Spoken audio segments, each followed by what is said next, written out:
দেবরের বাসায় দাওয়াত, আর সেজন্যই রেডি হয়ে চললাম দেবরের বাসার উদ্দেশ্যে। আজ আমি পরেছি একটি পার্পেল কালারের ড্রেস। তারপর ছবি টবি তুলতে তুলতে দেখি আমার জামাই এসে হাজির। তারপর জামাইয়ের হাতে ক্যামেরা ধরিয়ে দিয়ে কিছু ভিডিও করে নিচ্ছি। আসসালামু আলাইকুম বন্ধুরা, সামিরাস লাইফলাইনে আপনাদের সবাইকে স্বাগত জানাচ্ছি। তো বন্ধুরা, যাচ্ছি তো দেবরের বাসায় সেই ইমেজ নিয়ে। যাওয়ার পথে মেঠো পথটা এত সুন্দর লাগছে, আসলে গ্রামে এই মেঠো পথ ধরে হাঁটার কিন্তু আলাদা একটা ভালো লাগা কাজ করে। কি বলেন আপনারা? দেখুন চারপাশের পরিবেশটা কত সুন্দর।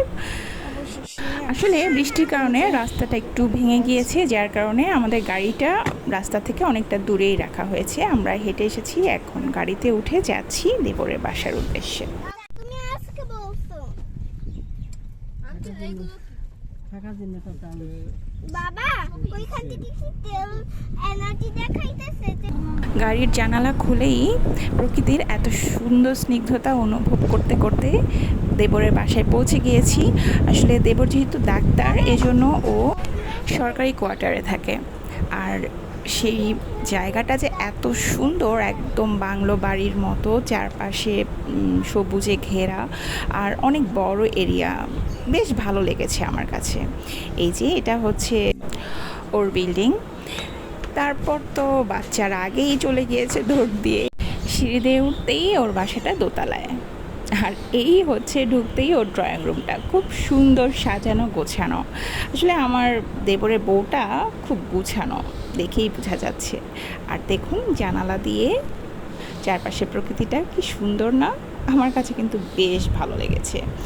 আর এরই মধ্যে চলে এসেছে শরবত। শরবত খেতে না খেতেই চলে এসেছে রসমালাই। আমার কিছু মিষ্টির মধ্যে এই রসমালাইটা বেশ মজা লাগে। তারপরেই তো রান্না বাড়ার সেই আয়োজন করে রেখেছে। টেবিলে গিয়েই তো আমরা সবাই অবাক, মানে সব পছন্দের খাবারের আয়োজন করে রেখেছে সে। পোলাও রোস্ট থেকে শুরু করে ডিমের কোরমা, মাছ ভাজা, মাছ ভুনা। আর আমার জামাই যেহেতু ছোট মাছ পছন্দ করে, এজন্য সেইটারও ব্যবস্থা করেছে। সত্যি বলতে কি, এত খাবার দাবার দেখে আমার পেট সেখানেই ভরে গিয়েছিল। তেমন একটা খেতেও পারিনি, তবে খাবারটা বেশ সুস্বাদু হয়েছে। মানে ওর হাতের রান্না যে এত মজা। সব থেকে মজা লেগেছে আমার কাছে সরিষা ইলিশটা, আর গরুর মাংসটা ছিল বেস্ট। সবার প্রথমে আমি সরিষা ইলিশটা দিয়েই স্টার্ট করেছি। মাছটা যেমন টেস্ট ছিল, একদম গ্রেভিটাও সেই রকম, মানে কি বলবো, একটা লাজবাব।